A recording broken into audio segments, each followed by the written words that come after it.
The lake was quiet the way I liked it. Glass, still water, morning haze lifting slow, and not a single voice besides the birds arguing in the tree line. This was my ritual. My peace. I'd brewed a thermos of coffee just how my dad taught me, too strong for civilized people, and settled into my old folding chair at the end of the dock. The bobber floated perfectly, a little red dot against the mirrored sky, and for the first time all week, I felt the world unclench. Then the crunch of gravel ruined everything. It started as a distant rumble, like thunder that wasn't sure if it wanted to arrive. I glanced over my shoulder. One SUV turned onto my property driveway. Then another, and another. By the time the fifth one arrived, lined nose to tail like they were arriving at a yacht club instead of a lakeside lawn, the fish were long gone. Doors flew open and out spilled chaos. Coolers being dragged like dead bodies, a Bluetooth speaker blasting pop music, and children sprinting toward the shoreline like it was a water park. I stood, slowly, clutching my fishing pole. "Hey there," I called over the racket. "Can I help you?" A woman approached, walking like she was balancing a crown on her head. Wide-brimmed hat, oversized sunglasses, a glittering tumbler that almost certainly held alcohol despite being way too early for anything stronger than caffeine. I knew her immediately. Her reputation arrived before she did. Karen. She flashed a smile that didn't involve her eyes. "Good morning," she said, like she was greeting a personal assistant who was late with her dry cleaning. "We'll only be here a few hours. It's our family reunion weekend and the kids wanted to swim." "That's gonna be a problem," I replied, nodding toward the thick metal fence a few yards behind her, everything past that fence. "Private property. This lake isn't part of the HOA. "Oh, don't be silly." She waved me off like a fly. "The sign must be old. Brand new last month," I said. "Hammered it in myself." Her guests hesitated, their arms full of inflatables and fishing nets, waiting for the queen bee to declare what reality was. The wind skimmed a ripple across the water and the lake, my lake, seemed to listen. Karen stepped closer, putting herself uncomfortably in my space. "This lake belongs to the community," she said slowly, as if talking to someone who needed extra help processing big words. "No," I said, matching her calm in a way that only made her angrier. "The HOA lake is across the road. That one's public access. This one is on my deed." I pointed toward the survey marker still staked into the ground, bright red cap easily visible. Her smile dropped like a mask. "Well, I pay dues," she snapped. "And I pay taxes," I countered. "See how that works." One of the children squealed as a frog leaped into the water. The parents began setting up chairs anyway, pretending not to notice the tension. I took a breath, trying not to let frustration turn into something worse. "Please don't set up on my lawn," I repeated. "This isn't HO property." "Trespassing." She turned to her audience. "Deed. You hear that? He thinks he owns nature. He thinks he can own water." "Actually, yes," I said. "Legally, I know WNSN what are." She shrieked, throwing her arms wide like she was leading a protest. "This is illegal. I'll have you arrested." "You want the sheriff to arrest me, on my own land?" I blinked.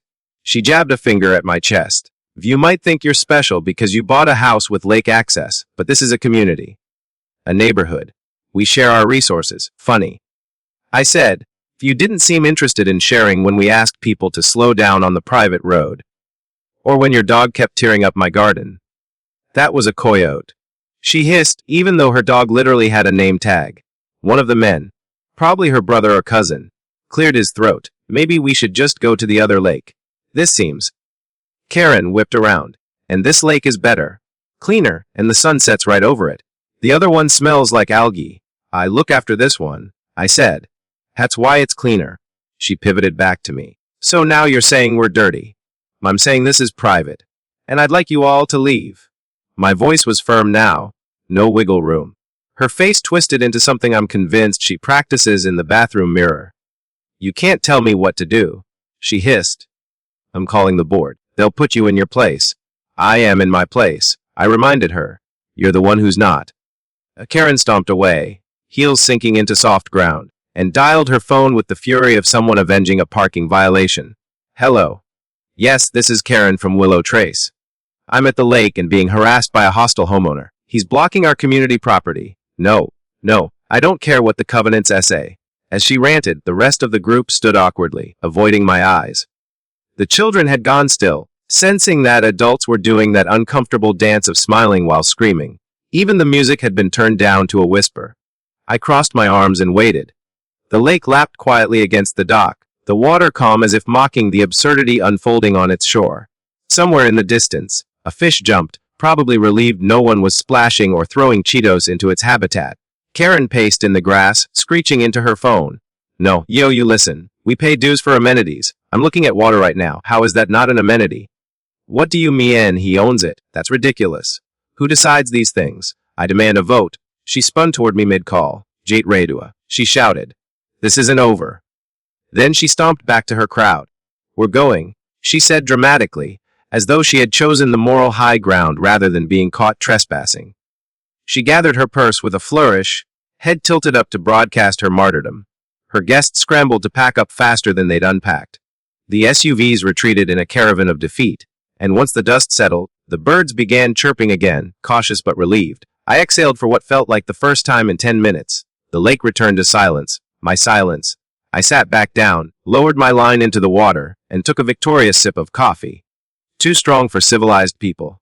Just right for dealing with Karen. 2 days later, the lake was calm again, but word around the neighborhood wasn't. You could feel it in the way people slowed their cars when they passed my driveway, how joggers pretended to check their watches when they got near my fence. News traveled fast in a homeowners association, faster than good sense. By that evening, I'd received 3 friendly reminders in my mailbox about neighborly conduct, all printed from the same template, all unsigned. It didn't take a detective to know who had been working overtime with her printer. The HOA meeting was scheduled for 7 sharp in the clubhouse, a beige building that smelled faintly of carpet cleaner and stale coffee. I arrived early, mostly because I knew Karen would too. Sure enough, her white SUV was already parked front and center, angled like it was the grand marshal of a parade. Inside, she was holding court near the refreshment table, surrounded by her usual entourage. She was explaining, quite loudly, how I had physically threatened her and her family while illegally fencing off community property. Every few sentences, she'd clutch her pearls and shake her head, as if reliving great trauma. When I walked in, the room quieted slightly, that uneasy silence that spreads when people realize the subject of gossip has entered the room. Karen stopped mid-sentence, her mouth tightening into a perfect little smirk. No, look, she said sweetly, the lake lord himself. I gave her a polite nod and took a seat near the back beside old Mr. Hollis, who'd lived there since the subdivision was just dirt and blueprints. He leaned over and whispered, She's been ranting for 10 minutes straight. Might set off the fire alarm with all that hot air. I stifled a laugh. The board president, a mild man named Gary who always looked like he'd rather be anywhere else, tapped his gavel. All right, everyone, let's get started. We've got a few agenda items tonight, including He flipped through his notes and sighed. A property access complaint submitted by. He glanced up. Karen. Karen stood immediately, papers in hand, posture perfect like she was presenting to Congress. Thank you, Gary. As many of you know, I am a long-standing member of this community and have worked tirelessly to uphold our neighborhood standards. Last weekend, while attempting to enjoy a family gathering, I was harassed and verbally attacked by a homeowner who has, for some reason, decided that a shared community lake belongs solely to him. A murmur rippled through the room. Karen basked in it, feeding off the attention. I have photographic evidence. She continued, holding up her phone. Multiple witnesses who can attest that he obstructed access to what has always been understood as a communal space. He even threatened to call the sheriff on my guests. A few people gasped. Someone whispered, he called the cops. I raised my hand calmly. Actually, I said, I didn't. But I probably should have. Karen whirled around, glaring at me. You admitted it's a community lake at the block party last year. I said it was beautiful. I replied. You were the one who decided that meant open access. Same thing. She snapped. Gary cleared his throat. Let's all take turns, please. Do you have documentation of ownership, sir? Of course, I said, pulling a folder from my bag and sliding it across the table to him. Inside were printed copies of the property deed, surveyor's map, and county parcel information, all highlighting the lake, very clearly shaded within my boundaries. I'd even attached a note from the county assessor's office confirming it wasn't HOA managed land. Gary studied the papers. The room fell into a tense silence broken only by the hum of the ceiling fan. After a moment, he looked up. Karen, this is pretty clear. The lake isn't HOA property. It's privately owned. It was like someone had unplugged her. For a second, she didn't move, didn't blink. Then her face twisted into something between disbelief and fury. That can't be right. She sputtered. It's always been part of the neighborhood. Look at it. It's right behind our homes. Gary, ever the diplomat, offered a sympathetic shrug. Sometimes property lines are odd. The original developer must have left it out of the association when the lots were split. Karen's voice rose. So anyone can just own a lake in the middle of a neighborhood.